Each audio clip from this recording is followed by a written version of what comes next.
And I'm just going to teach you the best way to write great emails.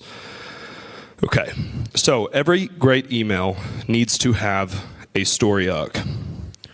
Okay?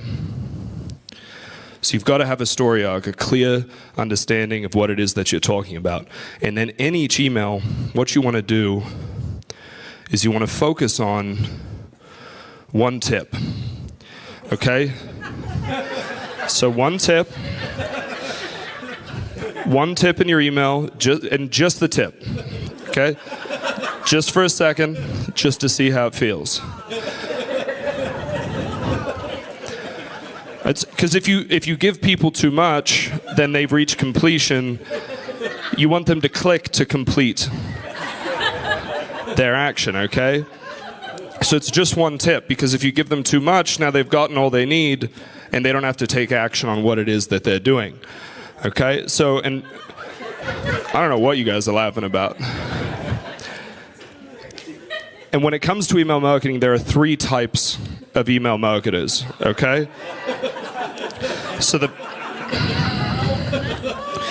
first type is what I call the UCS, or the used car salesman.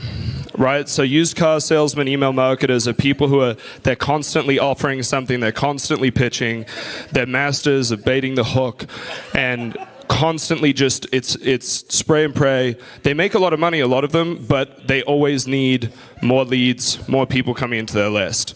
Right? So that's type number 1. Type number 2 is what I call the teacher. Okay? So the teacher is, you know, those email lists where all they do is give away free stuff, all they do is teach, and they're afraid to sell. And they're compensated similarly to teachers in the educational system, not very well.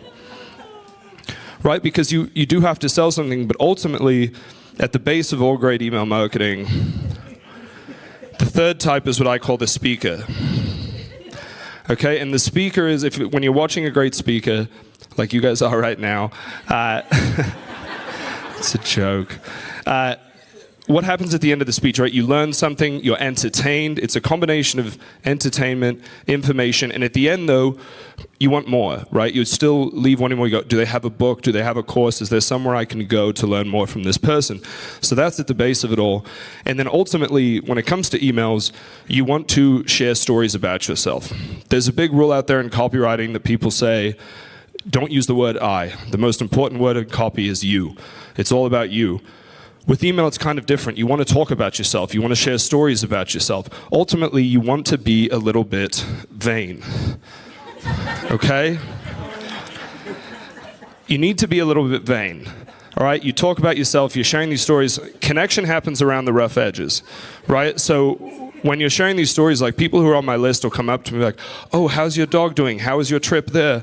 It's almost creepy because you're oversharing, but that's how people develop a real relationship with you. And so ultimately, what is the point of email? What are we doing? We're shooting for the profit, you guys, okay? And then also within email, what you do want to focus on, there are a few email types that will make you more money than anything else. Okay, so we have like what I call the correlation email, and then you've got like the 80-20 email, and so you've got these different email types that you're going to use to get the most out of your list. All right, that's that. So that is a Venn diagram for all of you wondering. Now, some of you may think it looks like something else. That is inferred. That is your dirty mind, not mine. The reason I did that, other than, so here's the funny thing about that is that you will remember that. Okay, so if I had just come up here and been like, just so you know, what you want to do when you write emails is you want to focus on a tip, just one tip, and then you'd be like, okay, that's useful, but kind of boring, right? Now, when I combine it with something it's not supposed to be combined with, which some of you may think it looks like a penis, which I just realized, wow, it does. By doing that, you guys will remember this.